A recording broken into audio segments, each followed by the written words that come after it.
means? No? Nobody? Yes, tell me, Duda.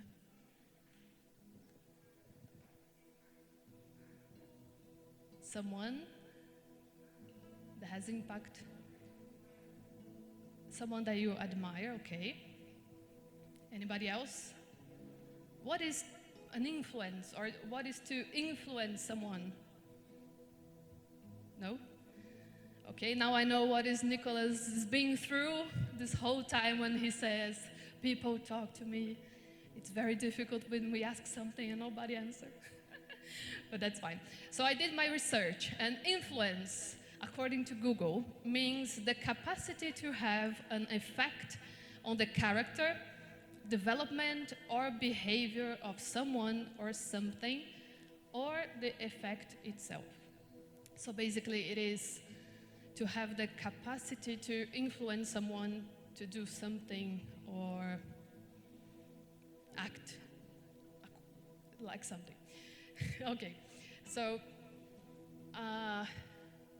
can you please? Yes, thank you.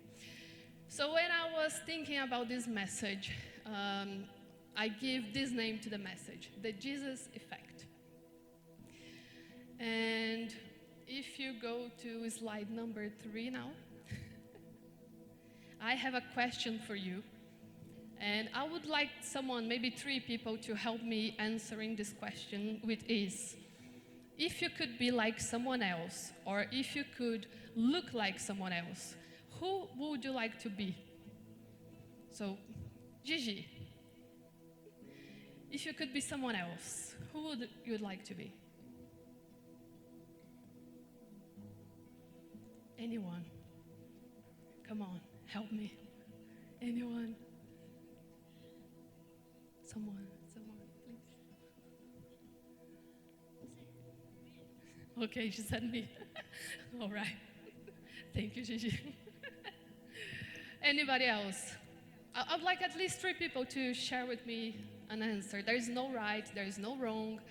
I just want to know more about you guys. Liana. So if you could be someone else, who would you like to be? There isn't really anyone that I'd want to be. Yeah, or look like. There is someone, maybe you look on Instagram and you say like, oh, it would be nice to be like this person. Or it can be anybody. Huh? Lady Gaga. No, just say someone, please. Jamie said. Come on. Anybody? What? Rihanna. Why Rihanna? She's beautiful. Thank you very much, because she's beautiful. Yeah, she's beautiful. Indeed. Okay. So, as I said, there is no right or no wrong. I just would like to know more about you, because we are talking about influence. So it's nice to know who is influencing our lives. So I would like you to open your Bible in Matthew chapter 9, verse 9. If you don't have a Bible, you can open on your phone, or you can even look at the screen and read with me. So the text says, as Jesus went on from there, he saw a man named Matthew sitting at the tax booth. Follow me, he said to him, and he got up and followed him. It's a very simple verse, but I would like to talk to you about Matthew. So, who was Matthew? Matthew, in that time, he presents a picture of a man's total depravity. Because at that time, there hardly could have been anybody worse than a tax collector. Basically, the Roman Empire, they conquered that area that the Jews were living, and they were taking their money. So basically, Matthew, he was a publican. He was collecting this money from his people and giving to the Roman Empire.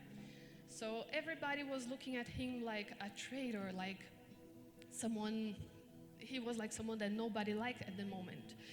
And the Roman Empire was even persecuting the religious groups at the moment. And imagine the situation that the tax booth was based in either at the docks by the lake or along the main road leading into the town.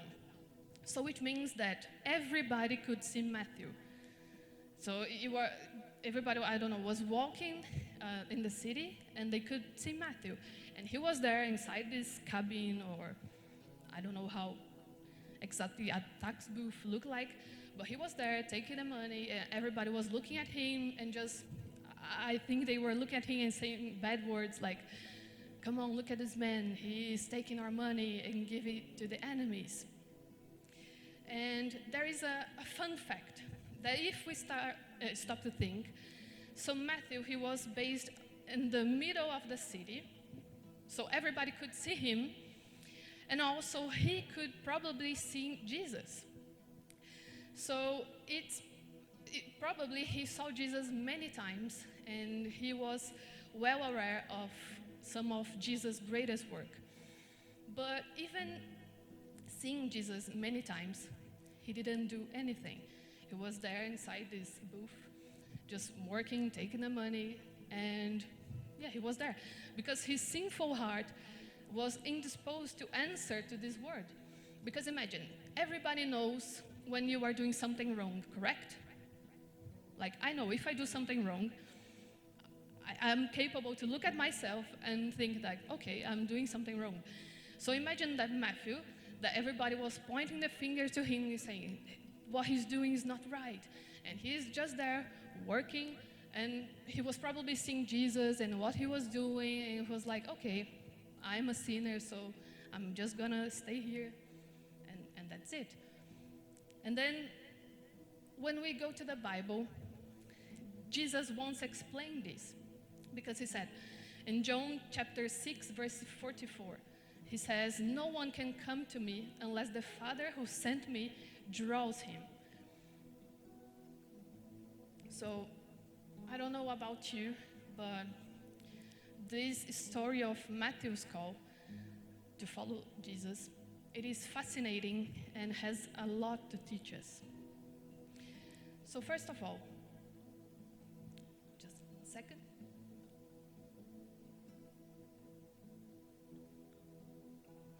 So first of all, despite of Matthew being seen as an enemy, as a traitor, Jesus comes to him.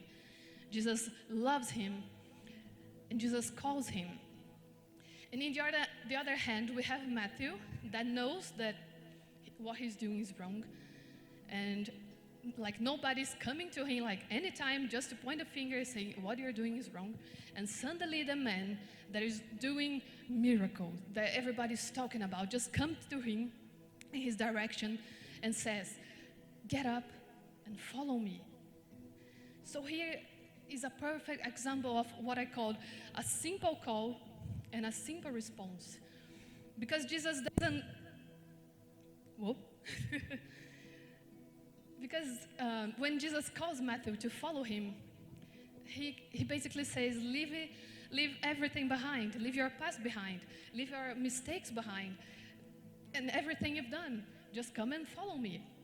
It's a simple, but he's not saying, Matthew, you have to change, or you have to do this and do that and then follow me. No, he's just saying, get up and follow me. So I'm here to bring you a good news tonight, that Jesus is calling you tonight. He's inviting you to leave behind everything you've done and simply follow him.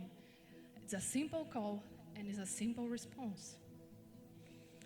At these words, Matthew, at the same time, he was transformed into a disciple. So imagine that he was, as I said, a picture of a man's total depravity, and simple like that, he's now a disciple. So I have another good news for you, that Jesus can transform you tonight. He can transform your story. And he can transform your life, so you can now become a child of God. It's a simple. You just need to open your heart and say, here I am. I want to follow you. And this whole story is like one verse, and we can understand so much about it. There is nothing but a perfect illustration of God's sovereignty in salvation. And the other good news I have for you tonight is that Jesus is here to save you tonight. He's here to save you from your fears. He's here to save you from your guilty. He's here to save you from your past, from your sin, from your dark thoughts that nobody knows, only He knows, and from your depravity and from yourself. Because Jesus accepts you as you are. Jesus is a person, He's a friend, and He's willing to be your friend tonight. The only thing you need to do is to open up your heart and invite Him to visit your heart. So when we sing, like when the guys were singing, I just want you, nothing else.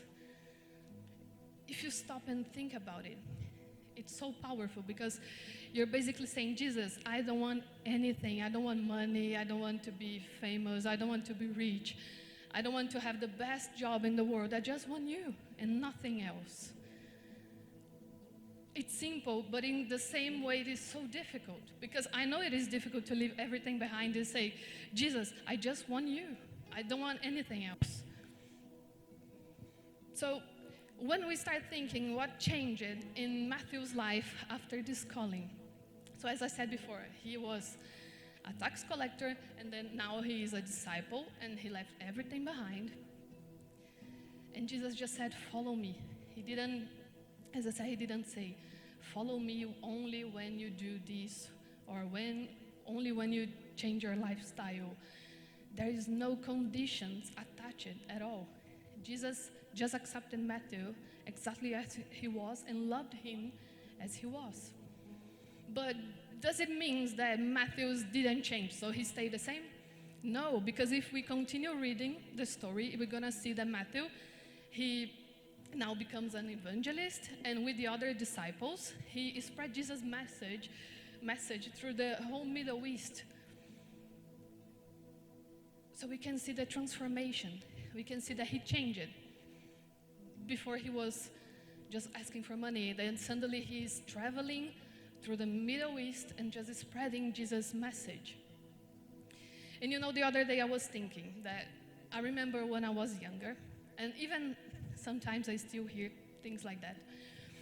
I would used to hear some preachers saying that one day we won't have any Bible and everything we're gonna have is our memories.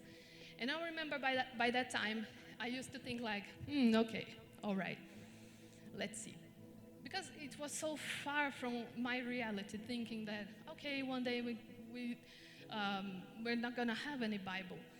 But then, right now, when I stopped and I started watching the news and reading the news, what is happening in the world, I think everybody knows what is happening in the world. It's going crazy. And I don't know you, but for me, it's pretty clear that this situation is not going to change anytime soon. And then I start thinking, okay, so maybe those preachers were right, and maybe soon we won't gonna have any access to any Bible. We maybe won't have any access to any script, to any music, any Christian music, to any message on the YouTube. So what would you know about Jesus? And what would keep you in his presence? Because if you stop to think, how can you spread the message even if you don't even know the message? And how can you share Jesus with your friends if you don't even know Jesus? And I'm really sorry about what I'm going to talk about right now. But the other day, I think a couple weeks ago, we were doing the Upside Down at home. And we were comparing how many hours everybody was spending a day on the phone. And I have to confess that after our encounter, Nicholas and I was like, Jesus Christ, this is crazy. The world is going mad.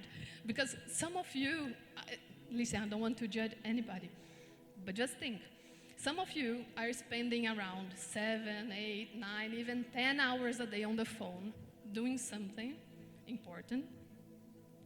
But then once a week we have the Upside Down Academy, which is every Monday, 1 hour. And normally we have around 6, 7, 8 people maximum participating with us to read the Bible, to learn more about Jesus and everything. And I don't know, but I just think like you spend 7 hours a day on the phone, but you don't have 1 hour a week to spend learning more about Jesus. So what is your priority? How can you share Jesus with your friend, with your family, if you don't know him? What if the only verses that you could have access were the ones you have memorized? So how many would you know? How many verses do you remember? And these last encounters, as we said, we spent a lot of time talking about influence. And my question is, who has the biggest influence in your life? And who or what is the most important thing in your heart? Because when we see Matthew's life, we can see the Jesus effect in his life. But can we see the Jesus effect in your life? So a couple weeks ago, I think maybe which encounter it is, Nicola said, preach, if necessary, use words. And I think the best thing that can happen to you is the proof of Jesus in your life. I remember a couple years ago, I used to work at Dell in Brazil, and I was new in the company. I was there maybe for a month, and I didn't have any time to talk about Jesus or about church, because who knows me knows that I'm quite shy, I'm more reserved, I don't talk much, especially if I starting a new job. I'm more quiet, I share just the basic and work-related kind of things. And I remember that I was there, and we used to go to lunch together, the whole team, just to talk and know each other. And I remember once, the first time it happened, that we were having lunch, and then my colleagues started saying a lot of bad things and bad words, and they were swearing and everything. And I was just eating and like laughing, participating in the conversation, okay? And then one of them just said, "Oh, Giovanna, I'm sorry. We are saying all of this and you are here." And I was like, "Yeah, okay. I mean, you can talk whatever you want." And then they were using bad words, and when I was close to them, they used to say, "Oh, sorry, Giovanna, sorry, you are here." And I was like, "Okay." Because as I said, I didn't have any time to say, "Oh, I'm a Christian, I go to church, I play guitar." No, but they knew that I had something different. And normally it happens, like after a month or so, they come to me and say, "Oh, Giovanna, so what about you? Do you go to church?" And this is my opportunity to say, "Yes, I'm Christian, I go to church." And they say, "Ah, okay, so now it's explained." Listen, I don't want to say that I'm better than anybody. I'm just saying that there is no better thing that when people see something different in you, that they know that, okay, with Giovanna, I won't share this kind of things because it's not good for her. And I didn't even say anything, because sometimes your attitude tells more about you than the words you say. So I can come to a place and say, "I'm a Christian," but then if I don't act as a Christian, nobody will believe me. But if I act as a Christian, but I'm not saying anything, they will come to me and say, "Oh, are you a Christian?" Because you are acting as one. So remember, the more you feed, the more it grows. So the more bad things you practice, the more you are going to do. And the more time you spend with Jesus, the most you know about Jesus. So what we can see, and I can see nowadays, is the enemy trying to seduce this generation, your generation, to look after the fake reality, which is to become a celebrity, to be rich, to be thin, to be famous, all of this instead of being a person that carries the glory of God. And sometimes we forget that only something genuine can be powerful. So if your life is fake, if you do day by day is fake, it's not genuine, it's not powerful. But if the glory of God is in your life, this is genuine and this is powerful. And there is another story I would like to share with you that a couple weeks ago I was working and the marketing team invited me to do an interview for the company that I'm working. And they sent me around 20 questions, which I could choose between 4 to answer.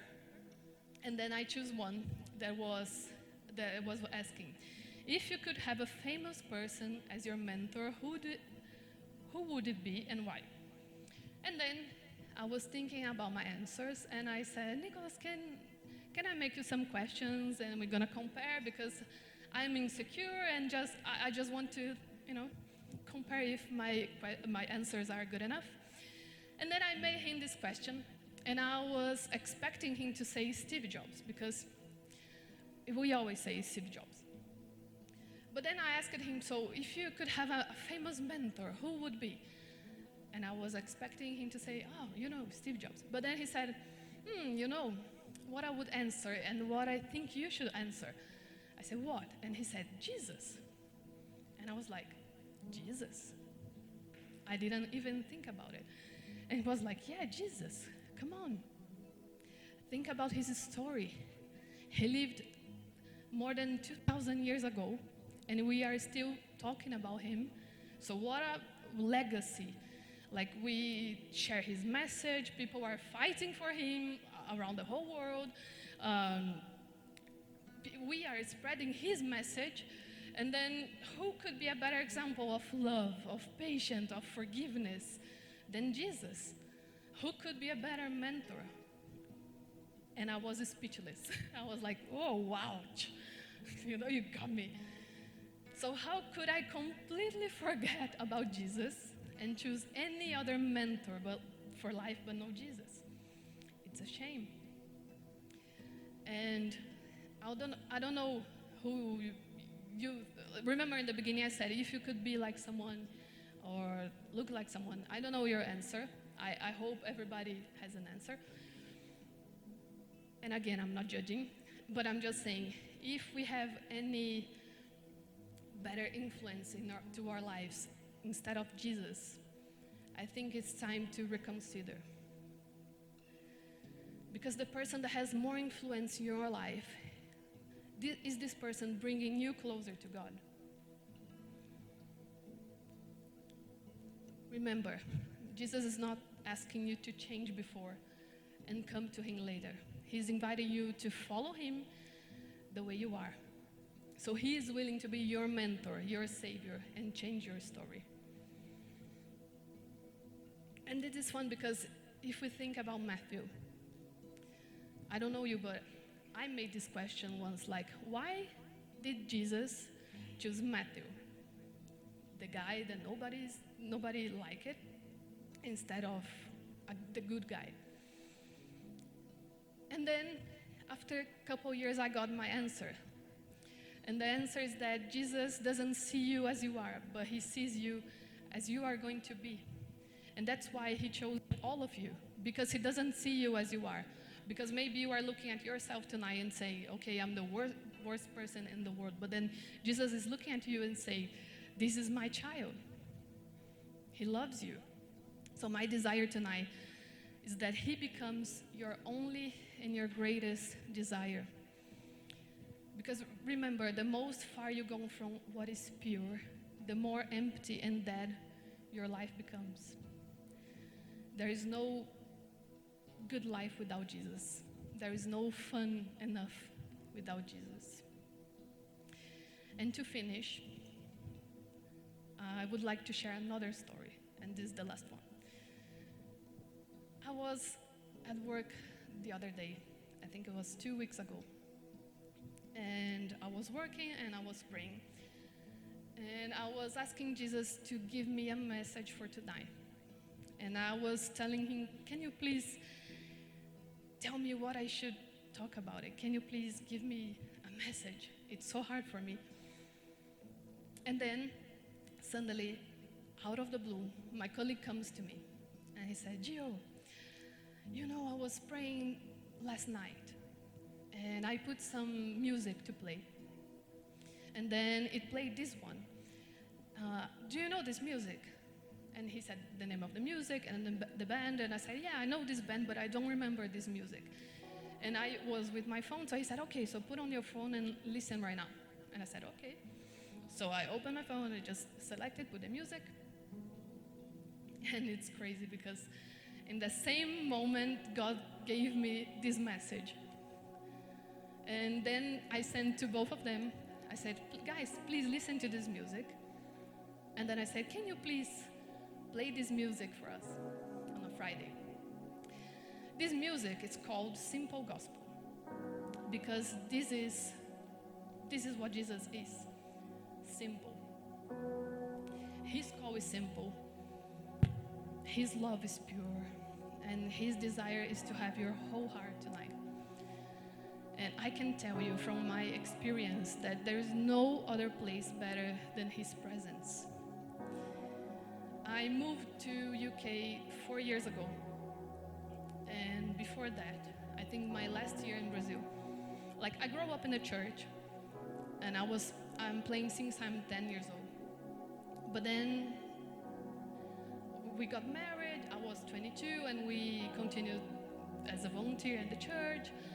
But then I think our last 1 or 2 years before we moved, we were not going that often to the church, not every Sunday. I was not playing anymore. And then we moved, and after we moved, I think 4 months later, the COVID started. And then the church closed and everything, everybody knows. And then this whole time I was not going to the church, and I was resisting to be back to the church. And then when we moved to Oxford, my sister started coming here with my brother-in-law, and they were always inviting us to come. And we were like, okay, because I grew up in the church, and I was volunteer for years and years, so it was a lot of experience, some good experience, some bad experience, because we are all human. And then I was like, okay, and I always had the feeling that Jesus was calling me back. Because first, I was a volunteer, so I have this desire in my heart to serve Jesus, to do my best for him. And because I know there is no other place better than his presence. But then it was not easy to come back because there was a lot to renounce, there was a lot to leave behind, there was a lot of sin, there was a lot of boundaries to overcome. But he called me back. Simple as he called Matthew. He just said, Giovanna, get up and follow me. And then I had the feeling, okay, I need to get up and follow him. And then I decided to come to the church. A couple months later, I was playing here. And now we're here, we are youth leaders. And a lot happened this last year. So I can tell you that there is no better place than in his presence. There is no better influence to your life than Jesus. So if you can just spend more time in his presence to get to know him, who he is, he has the power to transform your life and change forever. The only thing you need to do, as I said, is to open up your heart, invite him to come to your heart, and you are going to be transformed, I'm pretty sure. So right now, I would like to invite you to close your eyes and just to be free. If you want to come to the altar to pray, if you want to stay where you are, if you want to bow down your knees, I don't know, just feel free. And by the time you close your eyes, soon the guys are going to start to sing this music. And this is the music that my friend asked me to listen. And the gospel is simple. As I said, Jesus is simple, and his call is simple. So tonight you have the opportunity to answer to this call and to say, okay, Jesus, I am here and I want to follow you. So if you feel broken, if you feel unworthy, if you feel that unsuitable, that you don't measure up, if you feel that you are not good enough, I am here to tell you that God wants to restore you tonight. He wants to change your reality and do the same as he done with Matthew. So just close your eyes and have, be free in his presence. To talk to him, you can tell him whatever is taking space in your heart that wants to bring to him. You can ask him, Jesus, please restore my life. Restore our relationship. A couple months ago, we had our camp. And it's beautiful when we are in the camp. We are spending 4 full days with Jesus in his presence. And normally we say that, Jesus, I'm going to follow you whenever I go, and I'm going to do this. I'm going to read the Bible in 1 year. Okay. But then couple months later, it's normal that we just forget about all the promises we made. And okay. But then that's why we have these encounters, just to remember that Jesus is still here. He still wants your heart. And all you need to do is just open your heart. There is no better place than in his presence. So I'm just gonna ask the guys to sing this music. And feel free to close your eyes, speak to Jesus, tell him your story. Even he knows your story. He knows exactly what you need to change. But it's amazing when you share, when you say with your own words, like, Jesus, I need to change this. I need to renounce this. So here is your moment. I'll just leave you praying and be in his presence.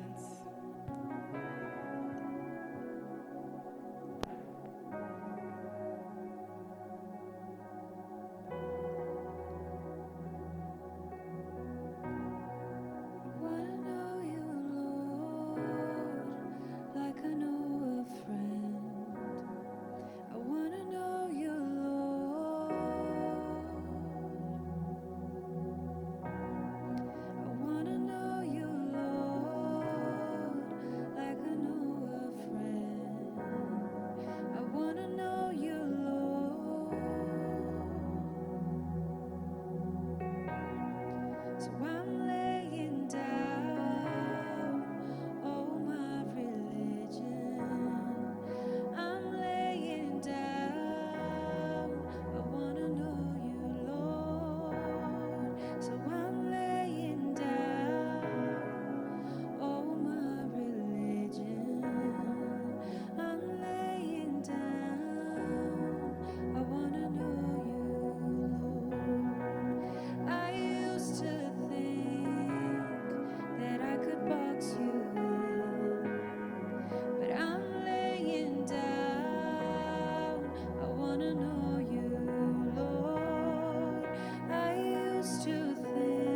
say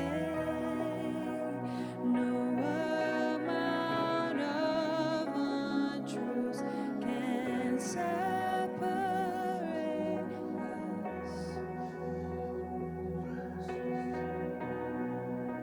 And I reach out and you find me in the dust. You say no amount of untruths can separate us.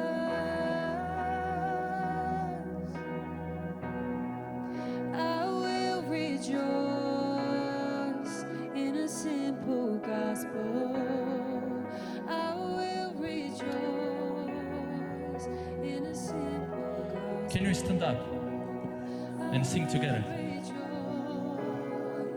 in a simple gospel. I will rejoice I don't know if you in you, Lord. have received this message inside your heart, In a simple gospel. but I can ask you again, what do you have inside your heart? Guys, there is no mystery. There is no right time to do it. There is no right hour to do it. There is no, oh, one day I'm gonna change. One day I'm gonna get Jesus inside my heart. One day I'll be this, one day I'll be that. One day I'll be like him. Listen to me. This day, that day is just today. That day in the future, we'll keep in the future. So it doesn't exist. Believe me. Believe me. You know what? The Jesus effect can start today, like this. But you have, how can I say, truly believe that is what you are doing is serious. It's not a joking, it's not like a fun thing. One day, I used to live with Giovanna and her family in a house, and that street, that road was so busy, a lot of cars running all day long, and then one day we heard a crash, an accident. So I left my desk, I ran to the front of the house, and there was a guy, like you, seriously, I'm not lying. There was a guy. And the guy, he was going to work. He was in his house, just having a lunch, and then he got his bike and he was cycling to his work. In the middle of the way, a car got him. And believe me, in 10 minutes, that guy died in front of me, in the floor. I was just there, watching that. And he died. So there is no tomorrow, there is no, oh, one day in the future, there is no that day. You don't know that. You don't know that. Maybe you have for you, but for your friend in the school, for your related, there's no another day, maybe. And you don't know that. No one knows. So I'm asking you again, what do you have inside your heart? Why did you come today? I can't believe it's just for a hangout with your friends.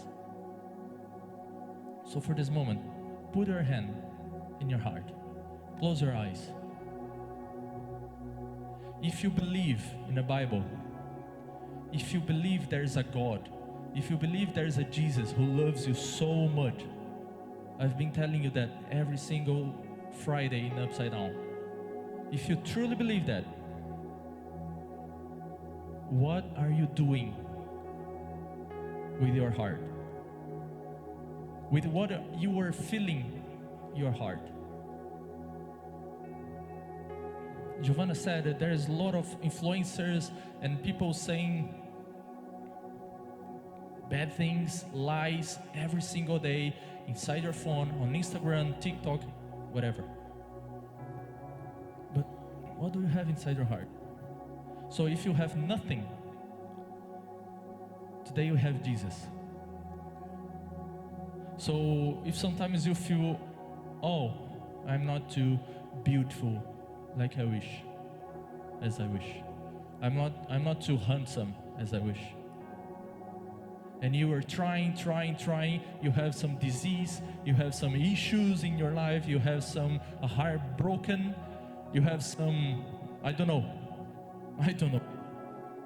I know what I have with problems. And I'm gonna tell you something. Something bad happened to me last weekend.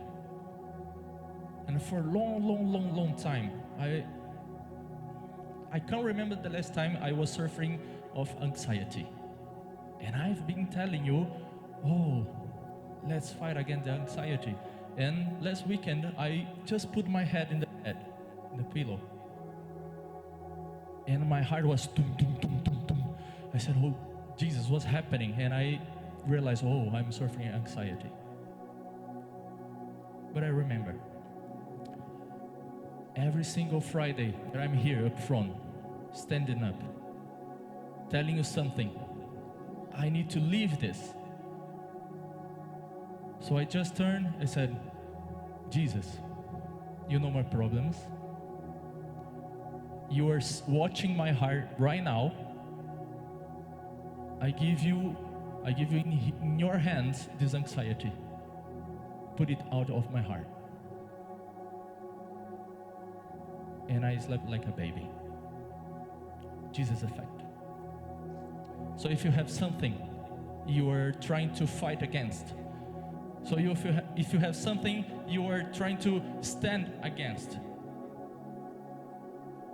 you're not gonna do it by yourself, alone. There's a Jesus effect. People can find Jesus inside you, from you, in you. Are they? So if you want to have Jesus inside your heart, if you truly want to do it, to have it, let's pray. Okay? Close your eyes. Let's pray. But I'm not gonna pray alone, just myself. If you want, you can ask. You can open your mouth and say it. Close your eyes. Keep your focus what you are doing right now. Just try to have a connection with your mind, with Jesus, with your heart and Jesus. Create this connection. It's easy. Jesus, thank you, because one more time we are here, standing in front of you, saying, take our heart, we are tired. Take our heart, we are nothing. Take your heart, we are empty. And everything we need, we have in you. Everything we need to survive this world, we have in you, we can find in you, and it's your love. So please, in this night, fill up our hearts with your love. With your eyes closed, can you say it? Fill up my heart with your love. If you want this, you can ask. It's simple. Jesus, fill up my heart with your love. Fill up my heart with your peace, with courage, with truth.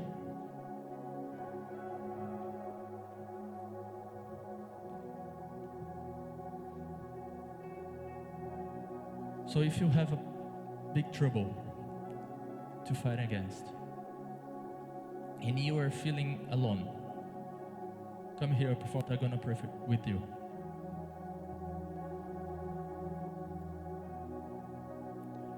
You already know this moment, so you can come just here up front, and you're gonna pray, and then we're gonna finish. Does anyone has something in your heart, and you need some help to work with, to pray with? Come here, we're gonna pray. Keep your eyes closed, and you will help who wants to come here. Anyone else? There's anyone else?